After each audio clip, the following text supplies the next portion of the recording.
Bien, hermanos, pues el Señor ha puesto en mi corazón para este domingo en la tarde que viene. El título del mensaje, yo creo que dando el título sabéis a qué cita vamos a ir. El título del mensaje es: ¿tienes nombre de que vives? ¿Es verdad? ¿A dónde vamos? ¿A qué pasaje? ¿Tienes nombre de que vives? ¿Es verdad? Vayamos a Apocalipsis, capítulo 3. Vamos a hablar un poco de una de las iglesias de Asia, una de las iglesias de Apocalipsis. Y este es el mensaje a Sardis. Dice la palabra de Dios, Apocalipsis capítulo 3, del 1 al 6. Escribe al ángel de la iglesia en Sardis, el que tiene los 7 espíritus de Dios y las 7 estrellas, dice esto: yo conozco tus obras, que tienes nombre de que vives y estás muerto. Sé vigilante y afirma las otras cosas que están para morir, porque no he hallado tus obras perfectas delante de Dios. Acuérdate, pues, de lo que has recibido y oído, y guárdalo, y arrepiéntete. Pues si no velas, vendré sobre ti como ladrón, y no sabrás a qué hora vendré sobre ti. Porque tienes unas pocas cosas, porque tienes unas pocas personas en Sardis que no han manchado sus vestiduras, y andan conmigo en vestiduras blancas, porque son dignas.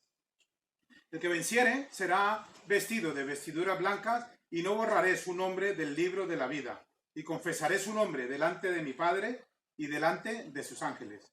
El que tiene oído, oiga lo que el Espíritu dice a las iglesias. Vamos a orar. Una vez más, Padre, gracias te damos por esta palabra. Te pedimos que podamos recibirla con entendimiento, que nos des discernimiento en el corazón de cada uno de nosotros, Padre, podamos tomar decisiones, ¿por qué no?, importantes en nuestras vidas con este mensaje, Padre. Como siempre te pido que seas tú poniendo o quitando palabras en un servidor para que puedan llegar a mis hermanos. Te lo pido todo en el precioso nombre de Cristo Jesús. Amén. Amén. Debemos partir de la base que Apocalipsis 3, Apocalipsis 3 y todos los mensajes que manda a las 7 iglesias que hay aquí en el Apocalipsis son mensajes a una iglesia, no a una persona en particular, sino que son mensajes a iglesias, porque, por ejemplo, Apocalipsis, a ver qué se me perdió, es el mismo capítulo 3, a partir del versículo 14, está hablando a la Odisea, y en el versículo 20, dice: he aquí yo estoy a la puerta y llamo, si alguno oye mi voz y abre la puerta, entraré a él y cenaré con él y él conmigo. Y ese versículo, equivocadamente, se ha utilizado para hablar en cuanto a que el Espíritu Santo está esperando que abras la puerta de tu corazón para entrar, si está hablando a una iglesia, no a una persona en particular, sino a un conjunto de personas, lógicamente, que conforman la iglesia, pero es otro contexto, no personal. Y aquí también debemos partir de esa base, que fue escrito a una iglesia, no a una persona en particular, sino al cuerpo de Cristo que conformaba la iglesia. Eso tenemos que tenerlo claro para poder empezar con buena base. No fue escrita al pastor, no fue escrita a una hermana o a un hermano, fue escrita a todos los que conformaban la iglesia. Lógicamente, si nos ponemos en la parte práctica, ¿quién es la iglesia? No, ¿quién es la iglesia? ¿Quién? Yo. Es que muchas veces, como suelo decir, suena autobús, ¿no? La iglesia somos nosotros. Vamos, vamos, vamos. Vamos, vamos, vamos, vamos. Y yo me quedo aquí, vamos, vamos. Y claro, como somos nosotros, que vayan los demás. Yo, pero cuando tú tienes ese sentido de pertenencia, no, la iglesia soy yo. Es decir, como soy yo, me tengo que mover yo. Y ayudar a la iglesia yo. Y si todos pensáramos exactamente igual, la iglesia iría mucho más fuerte, porque estamos pensando que la responsabilidad es mía. No, la responsabilidad es de la... Uy, hay que hacer tal cosa. Uy, este hermano sabe de eso, que vaya, que vaya. Wow. A veces me acuerdo del hermano Antonio cuando dice este de... dice, envíame, Señor. Envíame... Heme aquí, envíame. Sí, heme aquí. Envíalos a ellos. Señor, heme aquí, envíale a él. Siempre dice Antonio cuando se da ese tema y siempre me acuerdo de eso. Y la palabra no dice eso, dice, heme aquí, envíame a mí. No, envíanos a nosotros. No, tú no tienes que decidir por otro, tienes que decidir por ti mismo. Tenemos que tener en cuenta que Dios nos conoce. Y en todas las iglesias a las que le escribe, el ángel, es decir, el Señor Jesucristo es el que le escribe, a las 7 iglesias les dice exactamente lo mismo. En el versículo 2 dice, yo conozco tus obras. Punto, hasta ahí. Imaginemos un punto en lugar de una coma que hay allí. Dice, yo conozco tus obras. Imagínate que el Señor venga a esta iglesia y diga, iglesia IBBVR, yo os conozco. ¿Qué pensaríais? Muchos pensarían, ¡wow! Señor, ¿en serio nos conoces? ¡Qué bien! Otro diría, ¿nos conoce de verdad? Uf, ¿en serio? ¿Sabe lo que he hecho? Y cada uno tiene su manera de pensar según, lógicamente, lo que haya hecho. Como se suele decir, tú vas a recibir recompensa de lo que has hecho. Si has hecho bien, ¡wow! Pues qué bien, pero si has hecho mal, vas a decir, uff, ¿por dónde es la salida? Porque si voy a recibir recompensa de lo que he hecho y yo solamente he hecho cosas malas, pues ya sabes lo que te toca. Y cuando el Señor es una palabra un tanto que asusta, cuando te dice, yo conozco tus obras. Y por si de pronto no... eso es un paripé, decimos en Colombia, aquí es un... Por asustarme solamente. No, te lo dice. A la iglesia de Sardis le dice, yo conozco tus obras. ¿Cuáles son esas obras? Que tienen nombre de que vives y estás muerta. Tenía esta iglesia vigilada y sabía cómo se estaba comportando en cuanto al testimonio que estaba dando ante los demás. Yo conozco tus obras. Sardis significa los que escapan, o también significa renovación. Imaginaos ese nombre, Iglesia Renovación. Y están demostrando cosas que no se han renovado en la vida, ni siquiera ellos mismos. El Señor la está llamando a un celo renovado y a un esfuerzo por consolar lo poco que le quedaba para Él. Porque incluso aquello mostraba señales de que iba a morir. El pueblo había comenzado frecuentemente, digamos, proyectos para Dios, pero nunca los había terminado. No sé si esto os suena a algo. Cuando decimos, sí, vamos a hacer, vamos a testificar, y llega el momento de testificar y, oye, esos 15 que levantaron la mano y solo estamos los 2. No, sí, pastor, vamos a mí, tristemente, he tenido experiencias que no hubiese querido tener y tristemente sé que voy a seguir teniendo experiencias cuando viene alguien a mí y me dice, pastor, cuenta conmigo para lo que necesites. Tú no, sino que me digas y vamos para lo que sea. Y al domingo siguiente no vuelve. ¿No? Y me ha pasado no una vez, me ha pasado varias veces, más de 2. Al principio te sientes, ¡guau, Señor, gracias por este hermano! Que de hecho uno dijo, me alegro que hayas llegado a esta iglesia, yo te voy a ayudar en lo que sea, yo quiero ser tu mano derecha, yo lo que te haga falta, tú me lo dices y entre los 2 vamos a sacar esta obra porque me alegro mucho que no se quede, y a los 2 domingos no volvió.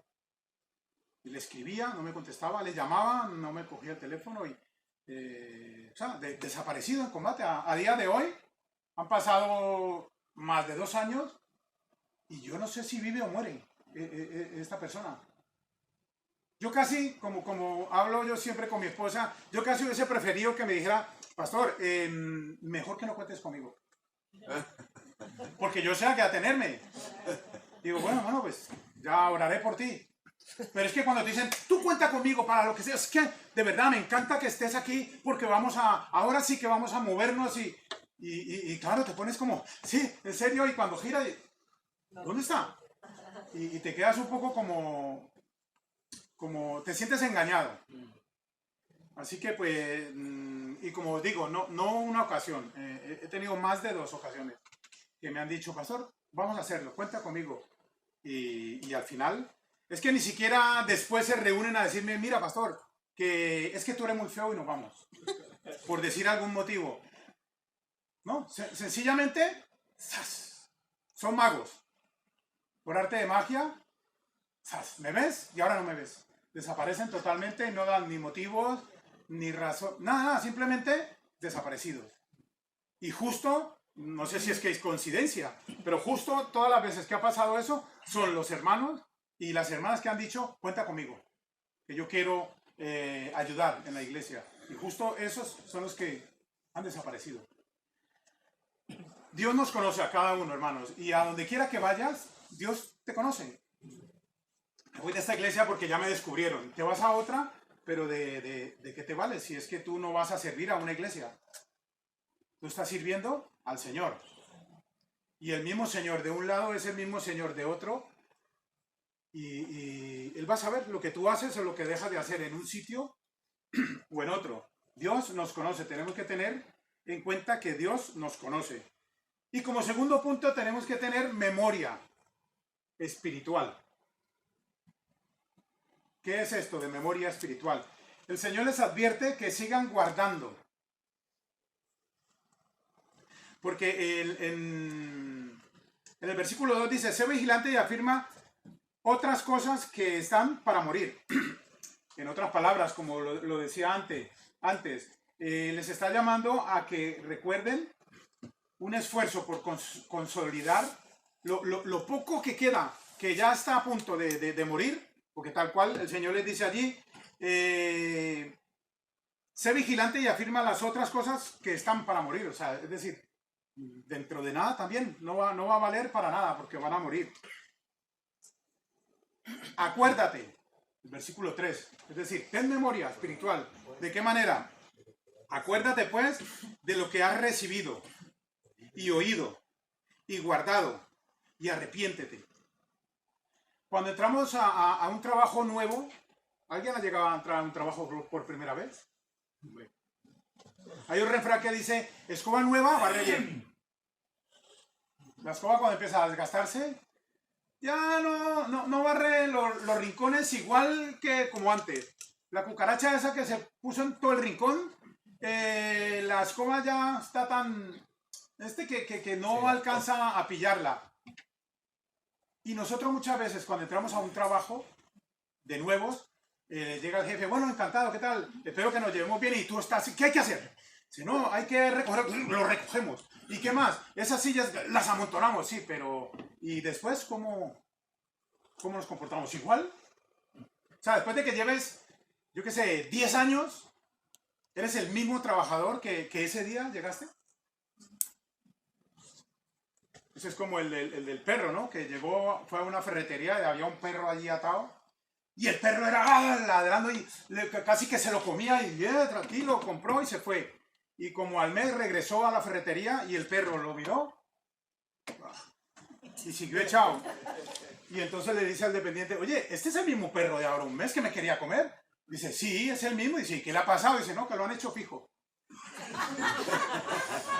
Es tal cual. Tristemente la humanidad estamos así. Nos desgastamos y una vez ya te contratan, que ya tienes el trabajo fijo, como que te... Pero es que eso pasa, eso lo tenemos tan arraigado, tan innato en nosotros, que pasa de las cosas materiales a las cosas espirituales. Amén. Yo siento el Espíritu del Señor cuando lo recibí, ese primer amor, como dice a otra iglesia, ¿verdad? Tengo unas cosas contra ti, que has perdido tu primer amor. Yo quiero agradar al Señor, yo quiero ayudar, yo quiero hacer, yo quiero. Pero va pasando un año, va pasando 2 años, va pasando 3 años. Ay, es que ya te va entrando el mal del chapulín colorado, ¿no? Sí voy. Ves tú, que están necesitando ayuda. Ves. ¿Y por qué no vas tú? Aquí, en estas frases, se lo dice todo a esta iglesia. Dice, acuérdate pues de lo que has recibido y de lo que has oído. Y guárdalo y arrepiéntete. Pues si no velas, vendré sobre ti como ladrón y no sabrás a qué hora vendré sobre ti. Es igual esas palabras, podemos decir, de tristeza y de desengaño que el apóstol Pablo le dice a ¿quiénes? Que dice, estoy maravillado de que tan pronto os hayáis alejado del que os salvó. ¿A quién le dice insensatos? ¿A quién?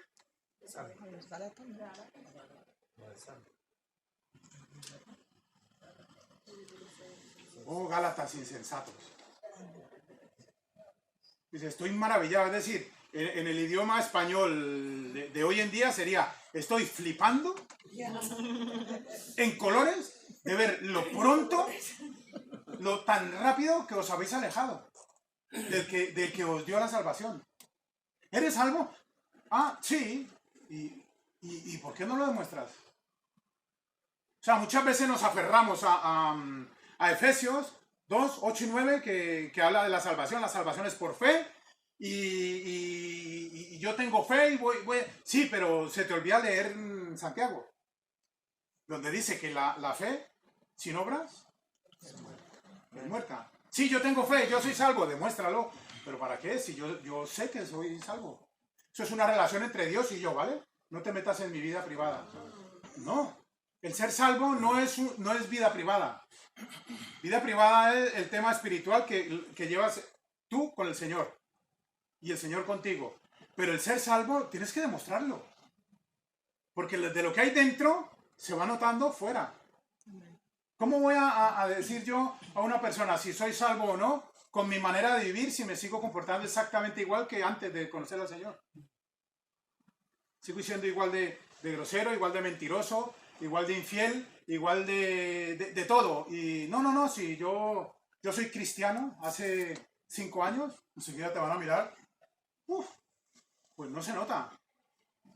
Qué agradable es cuando tú estás en el trabajo o en algún sitio reunido y dices, no, es que yo soy cristiano. Y te dicen, pues yo sí decía, este es rarito. Porque no hace lo mismo que hace la gente normal. Y pues ahí, en lugar de ofenderte, debes de decir, pues amén. Están viendo una diferencia entre nosotros. Acuérdate, pues, de lo que has recibido y oído y guárdalo. Y arrepiéntete. Sabemos lo que es arrepentirse, ¿verdad? Es estar mirando hacia un lado y girar 90 grados. Decir, no quiero eso. Quiero ponerme en cara al Señor.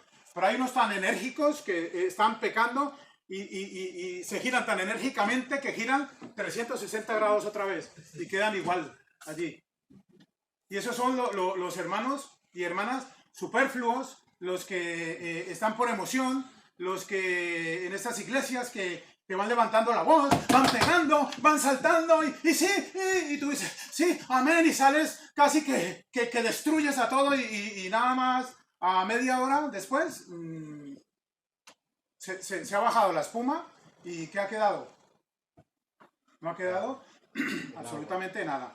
Se nos ha olvidado o se les ha olvidado. ¿Por qué? Porque no han recibido la palabra en el corazón, sino que la han recibido en medio de la emoción. Hay un consejo muy sabio que es, nunca tomes decisiones cuando estés o triste o enfadado, porque te vas a equivocar el 100%. Tenemos que tomar decisiones, como se dice, en frío, para poder hacer cosas. Cuando prometamos, debemos prometer ya habiendo pensado las cosas. Y es que hay un versículo para todo en la palabra de Dios. Eclesiastés 5:5. Mejor es que no prometas y no que prometas y no cumplas. Piénsatelo. No, yo voy a hacer esto. A ver, ¿cómo está el tema para eso? ¿Sí puedo? Te lo piensas y dices, bueno, sí, creo que sí puedo. Y te vas adelante, pero Muchas veces no medimos las consecuencias y es lo que pasa. Muchas veces nos tenemos que tirar para atrás en las cosas. Memoria espiritual. El Señor les advierte que sigan guardando aquel sagrado propósito de verdad y que se arrepientan de su falta de vida, de demostrar esa vida espiritual. Si no, pues Él vendría de manera inesperada y actuaría en juicio contra ellos. Realmente, el tercer punto es vemos un remanente agradable a Dios. En el versículo 4 dice, pero tienes unas pocas personas en Sardis que no han manchado sus vestiduras y andarán conmigo en vestiduras blancas porque son dignas. ¿Tú te imaginas cuando estemos delante de la presencia del Señor? O no hace falta estar en la presencia del Señor aún, ¿vale? No voy a hacer morir aún. Estando aquí, que el Señor te diga, hijo mío o hija mía, haz esa faena porque yo veo que eres digno para hacerla. Uf, eso es algo que tendríamos que tener. Porque dime quién es digno para llevar la palabra de Dios. ¿Quién no es pecador aquí? Que levante la mano.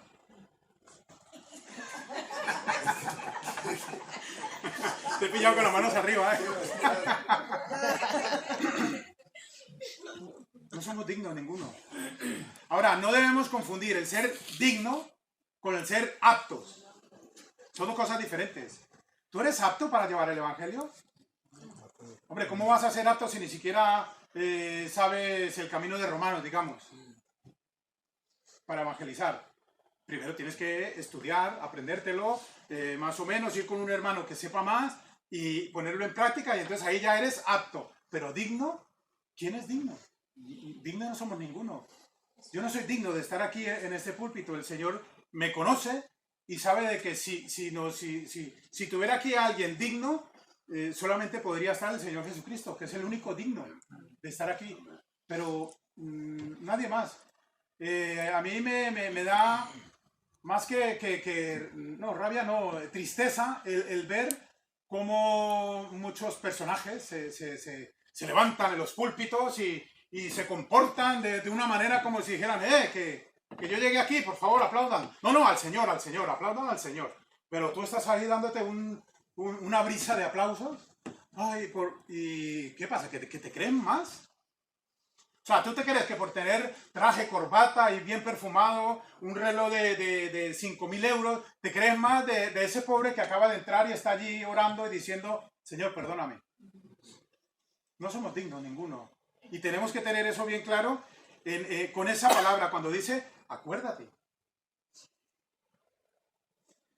Hermanos, dime, ¿qué hace un ciego? ¿Qué es lo primero que hace un ciego cuando ve? Y es una lección de vida triste, pero es así. ¿Qué es lo primero que hace un ciego cuando ve? Tira el bastón. Ah, pero cuando estaba ciego, ¿qué era el único que lo podía dirigir? Ese bastón. Al que estás despreciando ahora, antes dependía de él. Y es lo primero que haría un ciego cuando ve. Enseguida dice, ya no lo quiero. Cuando debería de guardarlo con mucho celo, tenerlo en un sitio en el que siempre lo encuentre con la mirada y acordarse y decir, y yo que fui ciego.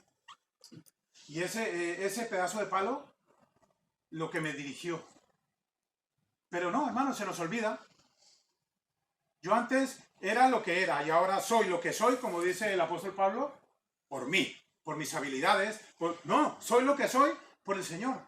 Porque sin el Señor no somos nada. Sin el Señor no eres nada, no eres nadie. Sin el Señor no soy nada, no soy nadie. Y tenemos que acordarnos de lo que se nos ha dado y de lo que hemos oído y guardarlo. Y arrepentirnos de una actitud que no haya sido propia.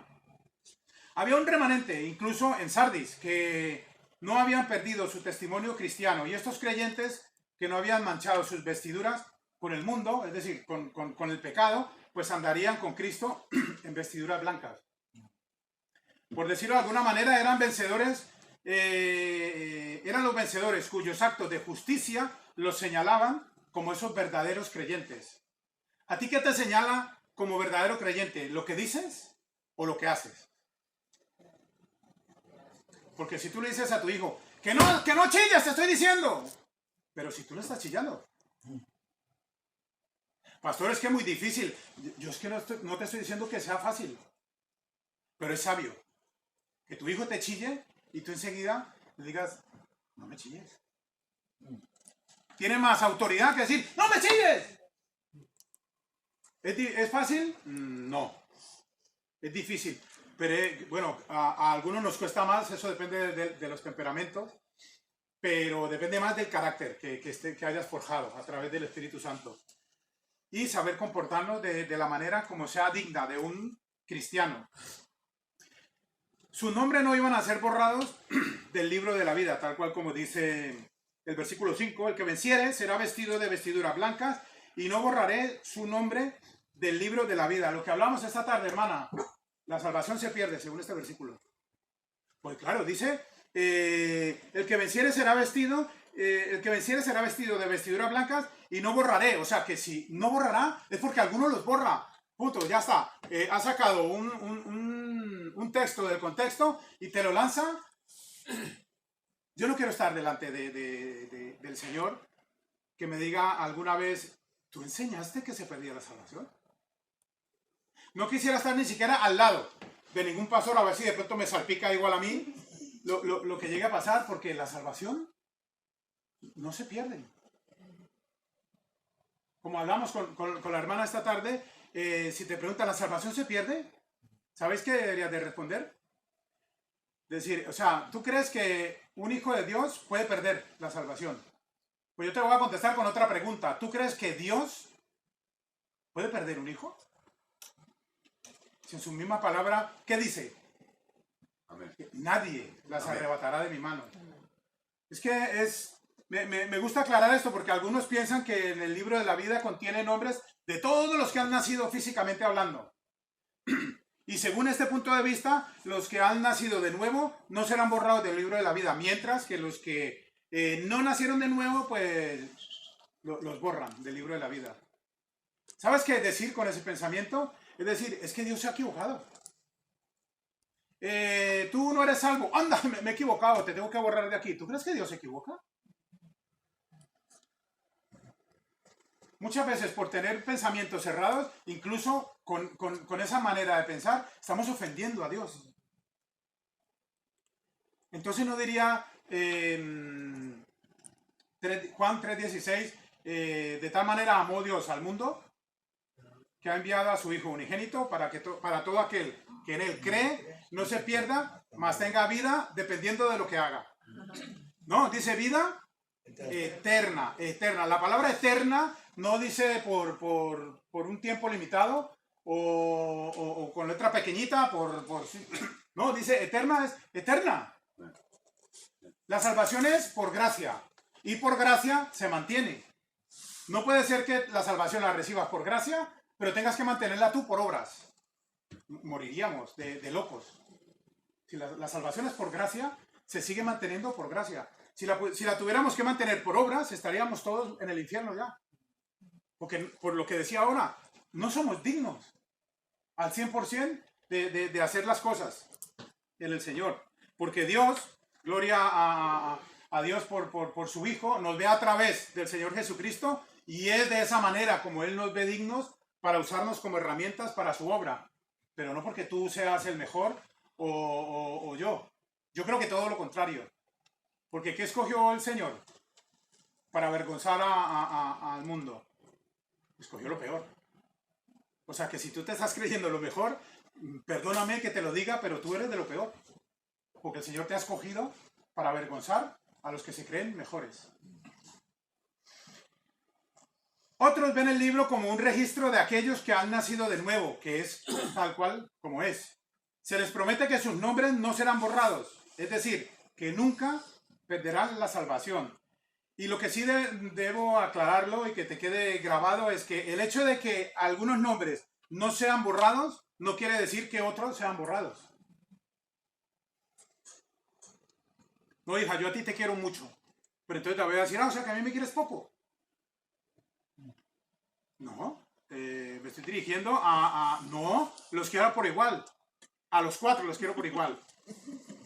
Incluyendo a Enzo. ¿Qué dice la Biblia de esto? Pues Efesios 2, 8 y 9 lo sabemos, ¿verdad? Y a causa de las constantes declaraciones de la palabra de Dios, de que el verdadero creyente tiene una seguridad eterna. Y eterna, eso quiere decir que no tiene fin. Juan 3:16, ya lo hemos leído. Bueno, lo hemos dicho de memoria, lo sabéis de memoria, ¿no? Juan 3:16. Y Juan 5:24. Yo no me lo sé de memoria, por eso tengo aquí la chuleta.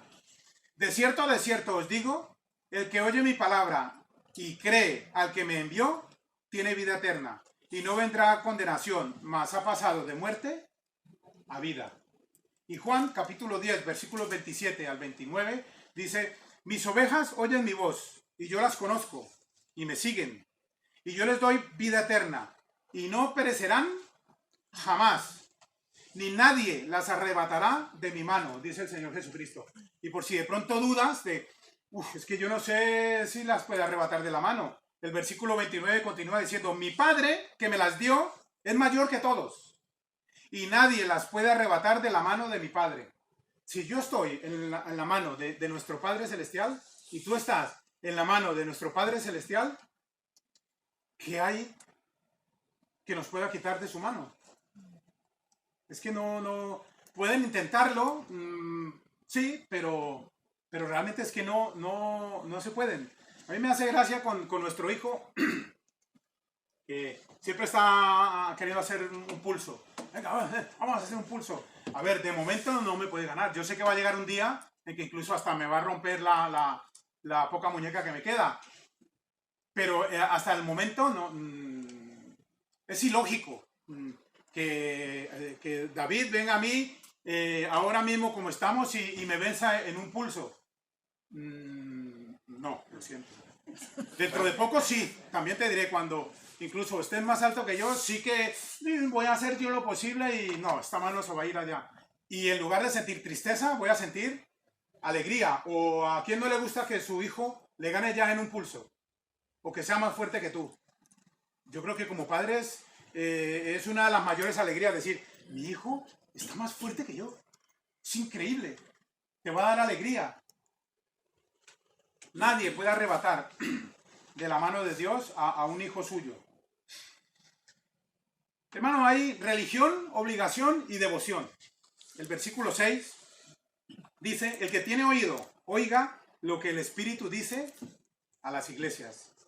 ¿Qué es religión? Es un conjunto de creencias o dogmas acerca de la divinidad, de sentimientos de veneración y de temor hacia ella, de normas morales para la conducta individual y social, de prácticas rituales. Es decir, yo soy de X creencia porque mis antepasados así lo han sido.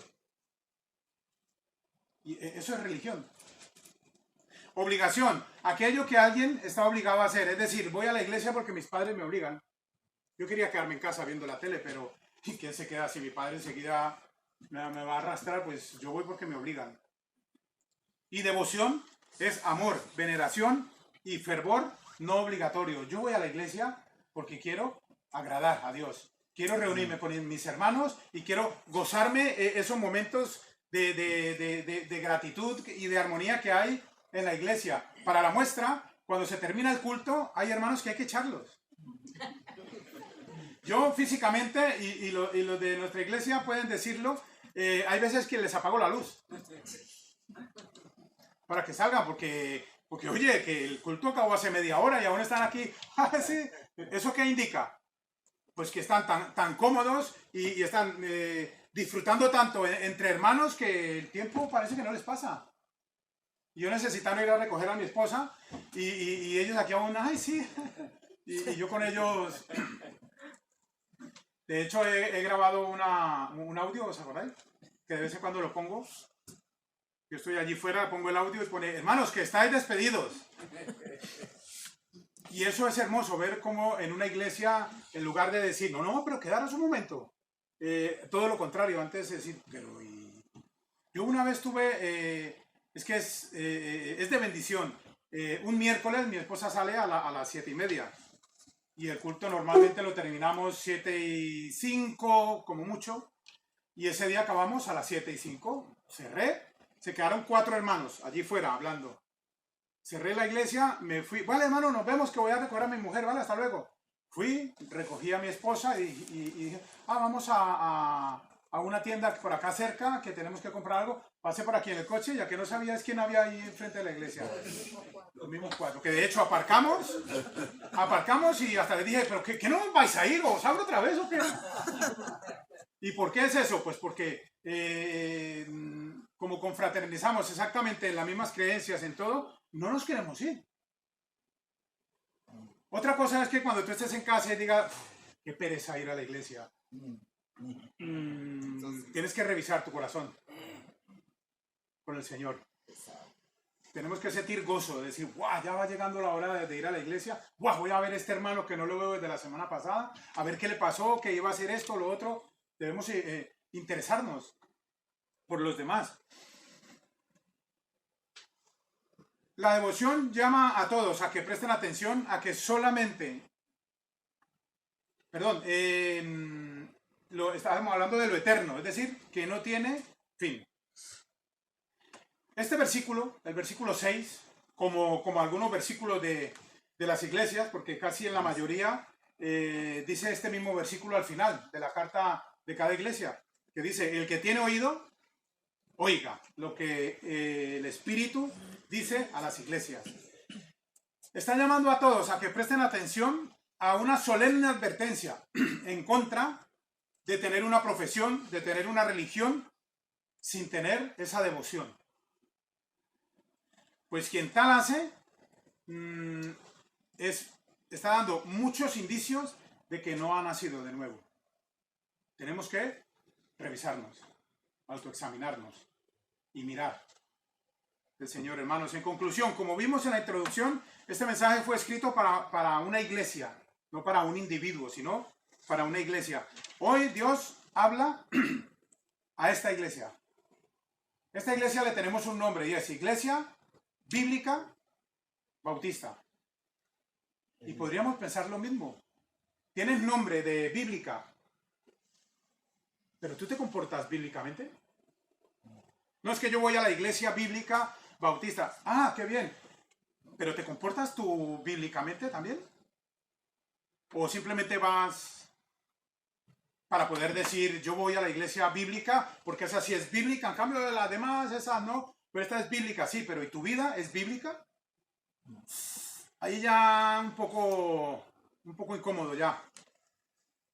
Hermanos, ¿esta iglesia está siendo bíblica?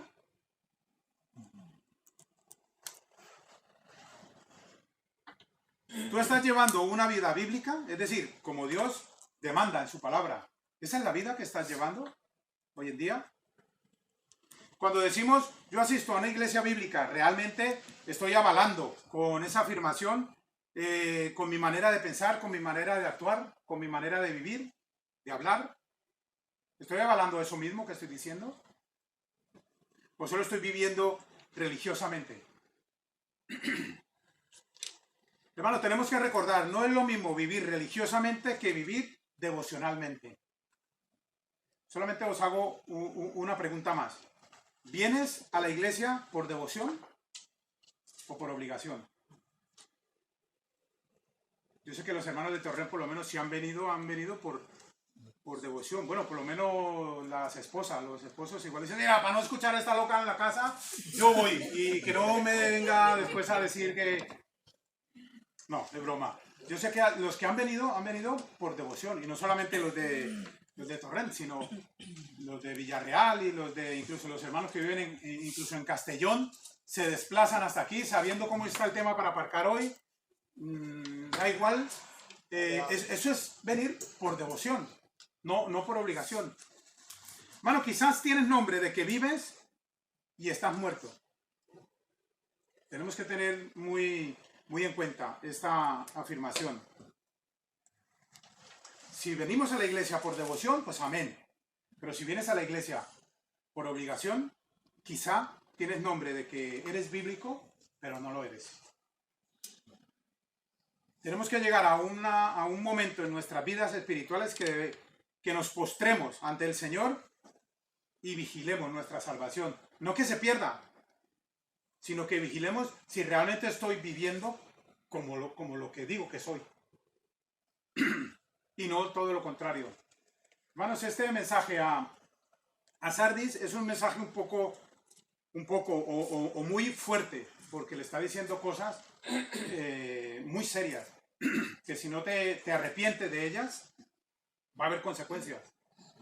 Y hoy en día, como digo, este mensaje puede hablarnos a la iglesia bíblica de Villarreal.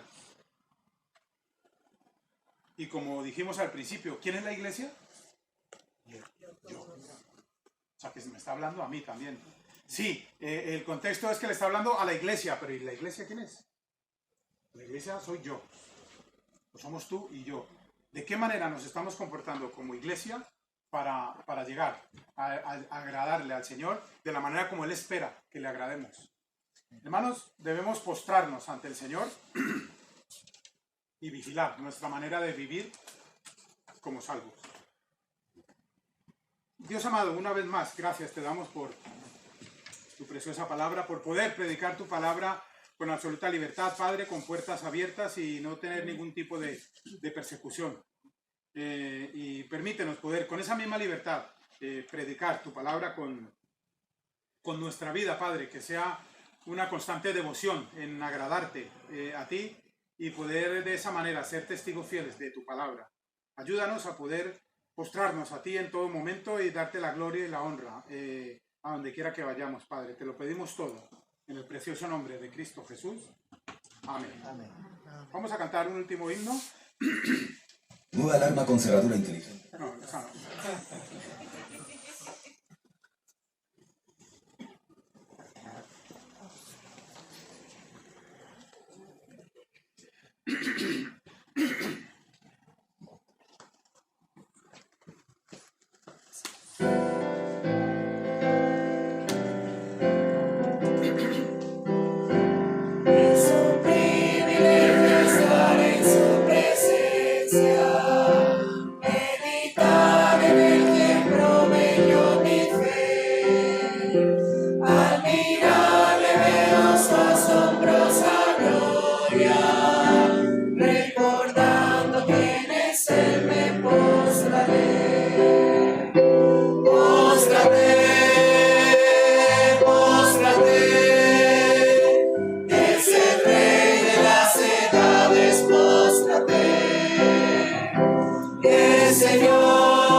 Más y más, póstrate.